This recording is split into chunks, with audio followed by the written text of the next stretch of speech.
தொண்டரடிப்பொடியாழ்வார் அருளிய திருமாலையில் 10வது பாசுரம் பார்க்கலாம்.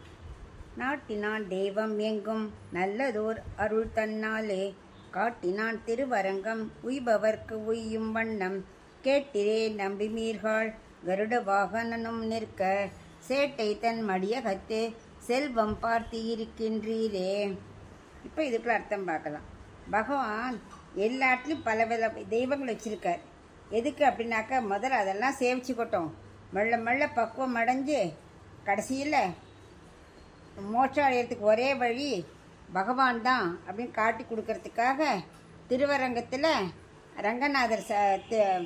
ரங்கநாச்சியாரோட எழுந்தருள் இருக்காராம். அதனால் முதல்ல என்னெல்லாம் அவளே மற்ற தேவர்களே பகவானை தான் எதிர்பார்த்துட்டுருக்கா. அவளுக்கே மோட்சம் கிடைக்காது, அவளுக்கே பகவான் தான் எல்லாம் தரணும். ஆனாலும் இவளுக்கு எதுவும் தெரியாததுனால ஒரே தெய்வம் அப்படின்னா அவளுக்கு புரியாது. சரி, அங்கங்கே போயிட்டு வாங்கோ, கடைசியில் உங்களுக்கு மோட்சம் அடைகிறதுக்கு ஒரே வழி யார் அப்படின்னா திருவரங்கநாதன் புரிஞ்சிடும். அப்போ இங்கே வாங்கோ, அவர் எங்கே இருக்கார்? திருவரங்கத்திலேயே எழுந்தருளி இருக்கார்.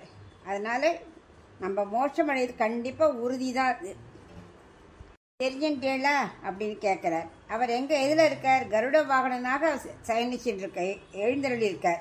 ஏன்னா அதான் ஒரு அடையாளம். முழுமுதற் கடவுளுக்கு என்ன அடையாளம்? கருட வாகனம் ஆதிசேஷன் தான் அடையாளம். அப்படி இருக்கிறத அவர்கிட்ட போய் சரணடையாமல் அந்த ஸ்ரீதேவியை விட்டுட்டு அவளுடைய அக்கா கிட்ட போய் ஏதானு செல்வம் கேட்குறேளே, எப்படி கிடைக்கும்? அவள்கிட்ட செல்வமும் இல்லை, தன்னால் கொடுக்க முடியல, வருத்த வேற பட போகிறா.